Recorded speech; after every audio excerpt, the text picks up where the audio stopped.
یہ آکاشوانی کا سری نگر اسٹیشن ہے۔ خبرنامے کے ساتھ میں ہوں سید تجمل قادری۔ پہلے ہیڈ لائنز۔ لوک سبھا نے فائنانس بل 2024 کو زبانی ووٹ سے دی منظوری۔ موجودہ انکم ٹیکس کی شرحوں میں کوئی تبدیلی نہیں۔ وادی بر میں معراج النبی صلی اللہ علیہ وآلہ وسلم کی تقریب سعید کی مناسبت سے روح پرور اجتماعات۔ عقیدت مند موئے پاک حضور صلی اللہ علیہ وآلہ وسلم کے دیدار سے ہوئے فیض یاب۔ جموں کشمیر میں شعبہ زراعت کو فروغ دینے کے لیے سرکار نے کیے بڑے اقدامات۔ اسکاسٹ جموں میں لیفٹیننٹ گورنر کا جموں کشمیر ایگریکلچر سائنس کانگریس سے خطاب۔ اور پاکستان میں نئی پارلیمنٹ کے لیے ووٹ ڈالنے کا عمل مکمل، ووٹوں کی گنتی کا کام شروع، رات دیر گئے نتائج متوقع۔ خبریں تفصیل کے ساتھ۔ لوک سبھا نے فائنانس بل 2024 کو زبانی ووٹ سے منظور کر لیا ہے۔ اس بل میں 2024-25 کے مالی سال کے لیے انکم ٹیکس کی موجودہ شرحوں کو جاری رکھنے اور ٹیکس دہندگان کو کچھ ریلیف فراہم کرنے اور کچھ قوانین میں ترمیم کرنے کی کوشش کی گئی ہے۔ یہ بل وزیر خزانہ نرملا سیتارمن نے پیش کیا تھا۔ بل پر ہوئی بحث کا جواب دیتے ہوئے خزانے کے وزیر مملکت پنکج چودھری نے کہا کہ موجودہ انکم ٹیکس کی شرحوں میں کوئی تبدیلی تجویز نہیں کی گئی ہے۔ اس سے قبل بحث کا آغاز کرتے ہوئے کانگریس کے منیش تیواری نے کہا کہ پچھلے 10 برسوں میں اگرچہ ملک کی معیشت 1.5 گنا بڑھی ہے، تاہم قرضہ 3 گنا بڑھا ہے، جس پر سنجیدگی سے غور کرنے کی ضرورت ہے۔ انہوں نے بے روزگاری کا مسئلہ بھی اٹھایا۔ بی جے پی کے سبھاش چندر بحیرہ نے ای مارکیٹنگ کے دفاتر کے رجسٹریشن میں تاخیر کا مسئلہ اٹھایا اور حکومت سے جی ایس ٹی نظام میں بہتری لانے پر زور دیا۔ بحث میں کانگریس کے Adhir Ranjan Chowdhury, D M K C N Annadurai, B J P کے Ram Kripal Yadav, B J D کے Bhartruhari Mahtab, B S P کی سنگیتا آزاد نے بھی بحث میں حصہ لیا۔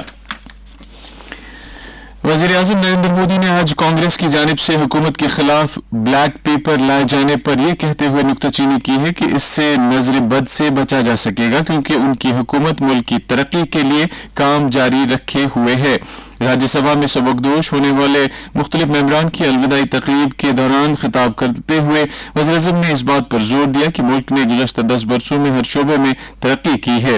وزیر اعظم نے ایوان سے سبکدوش ہونے والے سابق وزیر اعظم ڈاکٹر منموہن سنگھ کی یہ کہتے ہوئے ستائش کی کہ ان کا تعاون سود مند رہا۔ انہوں نے مزید کہا کہ جس طریقے سے ڈاکٹر منموہن سنگھ نے ایوان اور ملک کی رہنمائی کی، اسے ہمیشہ یاد رکھا جائے گا۔ ایوان میں اپوزیشن کے لیڈر ملک ارجن کھرگے نے کہا کہ جلد بازی میں بلوں کو منظور نہیں کیا جانا چاہیے تھا اور ان پر تفصیلی تبادلہ خیال ہونا چاہیے تھا۔ انہوں نے کہا کہ جمہوریت کے لیے مفید تبادلہ خیال اور بحث و مباحثہ ضروری ہے۔ جموں کشمیر بھر میں آج معراج عالم کی تقریب سعید عقیدت و احترام کے ساتھ منائی گئی۔ اس سلسلے میں سب سے بڑی تقریب آثار شریف درگاہ حضرت بل میں منعقد ہوئی، جہاں وادی کے اطراف و اکناف سے آئے ہوئے ہزاروں کی تعداد میں فرزندان توحید موئے پاک حضور صلی اللہ علیہ وآلہ وسلم کے دیدار سے فیض یاب ہوئے۔ اس سے قبل درگاہ پر رات بھر شب خوانی کے دوران ختمات المعظمات، درود و اذکار، نعت و مناجات کی روح پرور مجالس منعقد ہوئیں اور عقیدت مند اللہ کے حضور سر بسجود ہو کر اپنے گناہوں کی مغفرت مانگتے رہے۔ اس موقع پر امن کی بقا اور قوم کی ترقی کے لیے دعائیں کی گئیں۔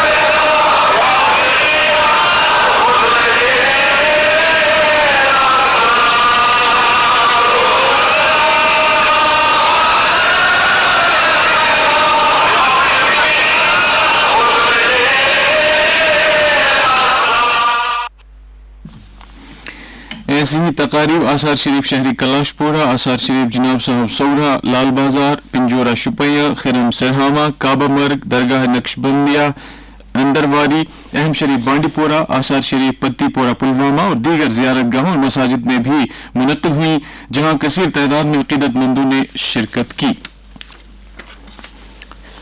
लेफ्टिनेंट गवर्नर मनोज सिन्हा ने आज स्कॉश जम्मू में छठे जम्मू कश्मीर एग्रीकल्चर साइंस कांग्रेस के इफ्ताही इजलास से खिताब किया, जिसका मौजू diversification of agriculture for self reliant mountain agro ecology है। इस मौके पर उन्होंने ज़रूरी यूनिवर्सिटियों को हिदायत दी कि वो ऐसा तरीक़ाकार अपनाएं ताकि छोटे और दरमियाना दर्जे के किसानों के लिए सप्लाई चेन मैनेजमेंट और सूदमंद मार्केट तक रसाई को मुमकिन बनाया जा सके। उन्होंने कहा कि सरकार ने ज़राअत के शोबे को फरोग देने के लिए कई तरह के इक़दाम किए हैं, जिनमें HADP, हाई डेंसिटी प्लांटेशन, कीमती फसलों के लिए GI टैग, एग्री एंटरप्रेन्योरशिप, नए FPOs के क़याम शामिल हैं।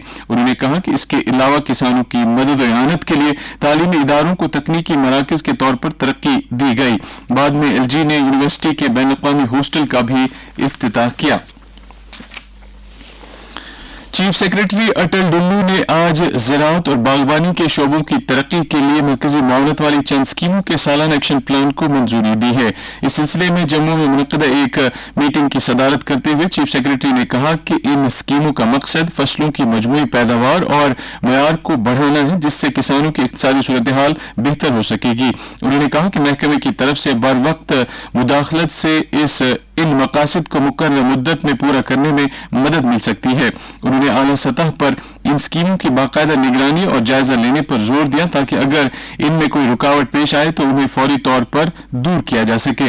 उन्होंने जम्मू कश्मीर में इन स्कीमों को आसानी से लागू करने के लिए महकमों के दरमियान तालमेल पर जोर दिया। मीटिंग में APD के प्रिंसिपल सेक्रेटरी शैलेंद्र कुमार ने महकमे की तरफ से लगाए गए निगरानी के तरीक़ेकार की जानकारी दी। मीटिंग में ज़ाफ़रान, शहद और दीगर कीमती फसलों की पैदावार बढ़ाने के लिए मुख्तलिफ पहलुओं पर तबादला ख्याल किया गया।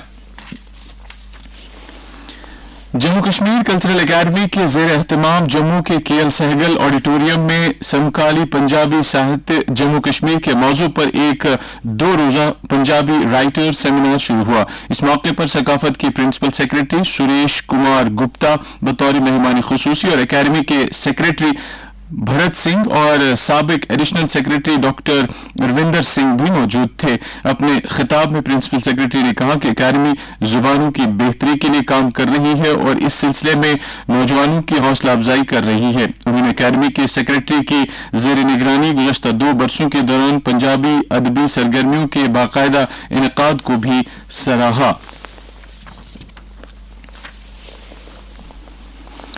15 रियासतों में राज्यसभा की 56 सीटों के लिए आज चुनाव नोटिफिकेशन जारी किया गया है। नामजदगी के कागजात आज से 15 फरवरी तक दाखिल किए जा सकते हैं और पोलिंग 27 फरवरी को होगी। उत्तर प्रदेश की 10, महाराष्ट्र और बिहार की 6-6, मगरबी बंगाल और मध्य प्रदेश की 5-5, गुजरात और कर्नाटक की 4-4, आंध्र प्रदेश, तेलंगाना, राजस्थान और उड़ीसा की 3-3, जबकि उत्तराखंड, छत्तीसगढ़, हरियाणा और हिमाचल प्रदेश की 1-1 सीट के लिए चुनाव होगा। साबिक वज़ीर-ए-आज़म मनमोहन सिंह, बीजेपी के कौमी सदर जगत प्रकाश नड्डा, मरकजी वज़रा धर्मेंद्र प्रधान, अश्विनी वैष्णव, भूपेंद्र यादव, पुरुषोत्तम रूपाला, मनसुख मांडविया, डॉक्टर L मुरुगन, राजीव चंद्रशेखर उन अफराद में शामिल हैं जिनके ओहदे की मुद्दत इस साल अप्रैल में पूरी हो रही है। पाकिस्तान में नई पार्लियामेंट के इंतखाबात के लिए वोट डालने का अमल शाम 5 बजे खत्म हुआ, जिसके बाद वोट शुमारी का काम शुरू हो चुका है। खबरों के मुताबिक आज रात देर गए तक नताइज मौसूल होने का इम्कान है। मुल्क में इंतखाबात को पुरअमन तरीके से मुनक्किद कराने के लिए भारी तादाद में सिक्योरिटी अमले को तैनात किया गया था। ताहम अमन व अमान में मुमकिन खदशात के पेश नज़र पूरे मुल्क में इंटरनेट को बंद किया गया था। साबिक वज़ीर आज़म इमरान खान ने जेल से पोस्टल बैलेट के जरिए अपना वोट डाला, जबकि दीगर अहम कैद सियासी शख्सियात ने भी जेल से ही पोस्टल बैलेट के जरिए वोट कास्ट किया। मकामी मीडिया के मुताबिक पाकिस्तान में पोलिंग स्टेशन के अमले पर गोलियां चलाई गईं, जिससे एक पुलिस एहलकार हलाक हो गया। ये वाकया सूबे खैबर पख्तूनख्वा में पेश आया है। Chief election commission of Pakistan के मुताबिक आज के चुनाव शिफाफ तरीके पर मुनक्किद किए गए। इंतखाबात के मौके पर कल जनूब मगरबी सूबे बलोचिस्तान में हुए 2 बम धमाकों में कम से कम 30 अफराद हलाक और मुतअद्दिद जख्मी हो गए। इस्लामिक स्टेट ग्रुप ने इसकी जिम्मेदारी कबूल की है।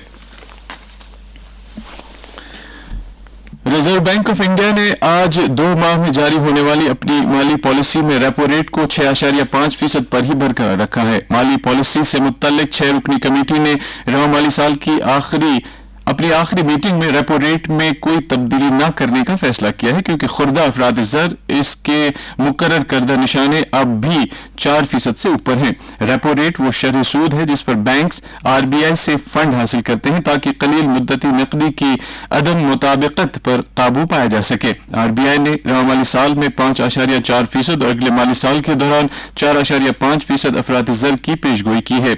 आरबीआई ने अगले माली साल के लिए जीडीपी की हकीकी तरक्की का अंदाजा 7% लगाया है। रवा महीने की 10 से 18 तारीख तक नई दिल्ली के प्रगति मैदान में नई दिल्ली आलमी किताब मेला 2024 मुनक़िद होगा। मेले का मौजू है कसीर लिसानी भारत एक जिंदा रवायत। नेशनल बुक ट्रस्ट के डायरेक्टर युवराज मलिक के मुताबिक इस साल सऊदी अरब मेहमानी ज़ी वक़ार होगा। स्कूल के बच्चों, बुजुर्ग शहरियों और जिस्मानी तौर खास अफराद के लिए दाखिला मुफ्त होगा, जबकि दीगर बच्चों के लिए 10 रुपये और बड़ों के लिए 20 रुपये दाखिला फीस मुकर्रर किया गया है। लोग इस मेले में सुबह 11 बजे से शाम 8 बजे तक आ सकते हैं। पिछले साल दिसंबर के महीने तक रियासतों और मरकज के ज़ेर इंतजाम इलाकों में ई खिदमात की 16,400 से जायद सहूलियात फराहम की गई हैं जो अभी भी जारी हैं। इंतजामी इस्लाहात और अवामी शिकायत के महकमे की तरफ से जारी करदा national e governance service delivery assessment की सालाना रिपोर्ट के मुताबिक जम्मू कश्मीर ने 1000 से ज्यादा तादाद में ई खदमात फराहम की हैं। अब तक की पेशरफ्त के मुताबिक जम्मू कश्मीर के अलावा केरला, आसाम और उड़ीसा अपने मुतल्लिका मुत्तहिद पोर्टल्स के जरिए 100% ई खदमात फराहम कर रहे हैं। वज़ीर दाखिला अमित शाह ने कहा है कि उनकी वजारत ने भारत और म्यांमार के दरमियान आज़ादाना नक़्ल हमल के निज़ाम को ख़त्म करने का फैसला किया है ताकि मुल्क की दाखिली सलामती को यकीनी बनाया जा सके और म्यांमार की सरहद से मुत्सल शुमाल मशरक़ी रियासतों के आबादी के ढांचे को बरकरार रखा जा सके। एक सोशल मीडिया पोस्ट में उन्होंने मजीद कहा कि चूंकि वजारत ख़ारजा फिलहाल इसे ख़त्म करने के मरहले में है, लिहाजा वजारत दाखिला ने आज़ादाना नक़्ल हमल के निज़ाम को फौरी तौर पर मुअत्तल करने की सिफारिश की है। उन्होंने इस बात पर जोर दिया कि वज़ीर नरेंद्र मोदी का ये अज़्म है कि मुल्क की सरहदों को महफूज बनाया जाए। मौसम महकमा मौसमियात की पेशगोई के मुताबिक जम्मू कश्मीर में अगले 24 घंटों के दौरान मौसम आमतौर पर खुश्क रहने का इम्कान है। श्रीनगर में आज दिन का ज्यादा से ज्यादा दर्जा हरारत 11 डिग्री सेल्सियस जबकि कल रात का कम से कम दर्जा हरारत -5.2 डिग्री सेल्सियस रिकॉर्ड किया गया। जम्मू में दिन का ज्यादा से ज्यादा 21.4 डिग्री सेल्सियस और कम से कम 3.6 डिग्री सेल्सियस रिकॉर्ड किया गया। उधर लेह में दिन का ज्यादा से ज्यादा दर्जा हरारत -1 डिग्री सेल्सियस और कल रात का कम से कम दर्जा हरारत -16.4 डिग्री सेल्सियस रिकॉर्ड किया गया। इसके साथ ही खबरों का ये बुलेटिन खत्म हुआ।